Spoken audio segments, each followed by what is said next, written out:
Both motorcades have now left. This summit is over, and it is over without any agreement, and that is a very public setback.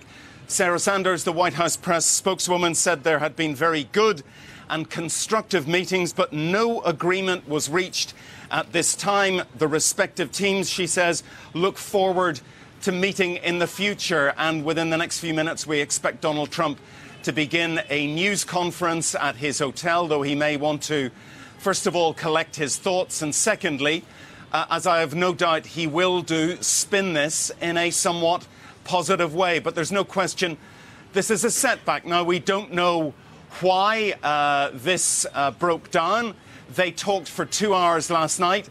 Actually, they talked for about 5 hours in total today before lunch was cancelled, and a joint signing ceremony, signing some kind of an agreement, that too was cancelled. We don't know the reason for it. There is the possibility that it broke down over the issue of sanctions relief, which is what North Korea wanted perhaps most of all. There is the possibility that that could not be linked to what the Americans wanted, which was reportedly the closure of the main North Korean reprocessing plant at Yongbyon. It was thought that the two might be twinned together, but obviously sanctions relief is a prickly issue for the United States because North Korea has to verifiably, demonstrably show that it is dismantling its nuclear program. There have to be inspectors in both before, during and after that. So any sanctions relief really would be as a consequence of disarming, not before any disarming. So it could be that the breakdown has occurred over that issue, but quite frankly, we don't know. It is also quite possible that President Trump will not say exactly what the cause of the breakdown was, but clearly he has had a bad 24 hours, what with the Michael Cohen hearings in Washington and now the breakdown of this important summit here in Hanoi. I mean, it had been going quite well. There was a clear warmth between the two leaders, a clear rapport, but they have now left, and Donald Trump will be flying out of Hanoi in a few hours' time, Belle. I mean, there were talks that, or there was talk that perhaps rather than an easing of US sanctions, perhaps there were other financial incentives that Donald Trump could offer to Kim Jong-un to try to bring him on board with that closure of the Yongbyon nuclear processing plant. Perhaps even humanitarian aid might have worked. Do you get the sense that that was something that Kim Jong-un was not prepared to countenance? I mean, those were all ancillary issues. And of course, the other big possible ancillary issue, I mean that not directly related to nuclear disarmament, was a joint peace agreement, an agreement to declare an end to the Korean War. That was the other thing that was being floated. And by the way, just on that, in the last few minutes, the South Korean stock market has tanked. It absolutely plunged within minutes of news that the summit was over. For South Korea, this is a very, very big deal indeed. I mean, for me, the three watchwords from President Trump's point of view earlier on were patience, praise and promise. As you say, there was a lot of promising going on. He said that North Korea had a great economic future and that the US, he pledged, would be part of that. He was lavish in his praise for Kim Jong-un, calling him a great leader, constantly talking about the respect in which he held Kim and his country. And then there was the issue of patience. He basically said this morning, I'm in no rush. Speed isn't that important to me.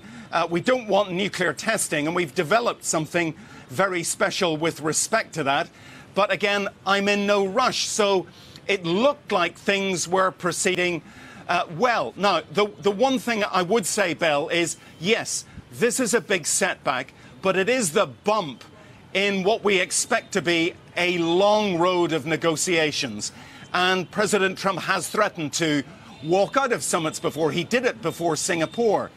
It's not clear that he walked out of this one. It's not clear, you know, who called an end to this, but it doesn't necessarily mean the absolute end of the whole process. But yes, it is a short-term and a very public setback for both this process and the president. And Bill, what we're going to hear now is Donald Trump getting the first word in, because he will be addressing the world's media before Kim Jong-un does. He obviously will get the chance to spin this in the way that he would like, or at least to present it in the way that he would like. Do you think that's going to help when he goes back to Washington, D.C.? Is that going to help with his supporters and with those who do not support him in the US?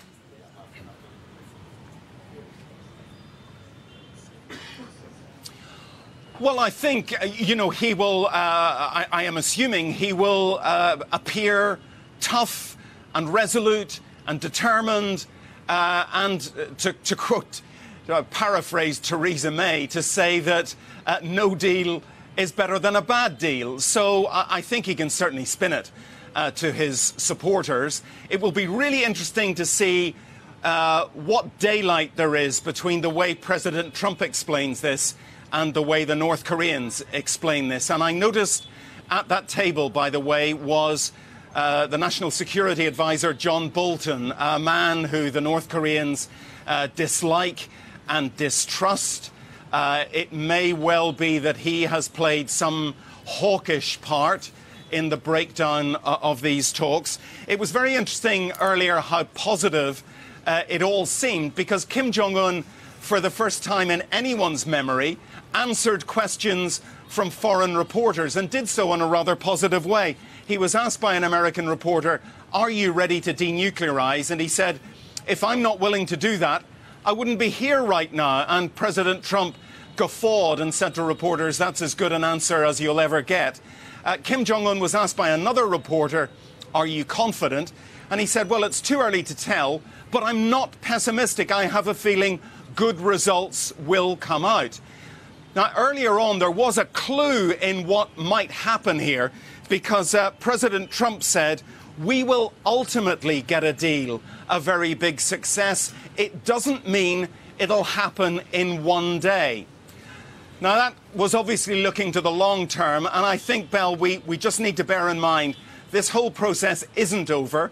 There may be other summits to come. But in the short term, once again, this is a setback, and we should be hearing from President Trump in the next few minutes or the next hour exactly why this summit broke down.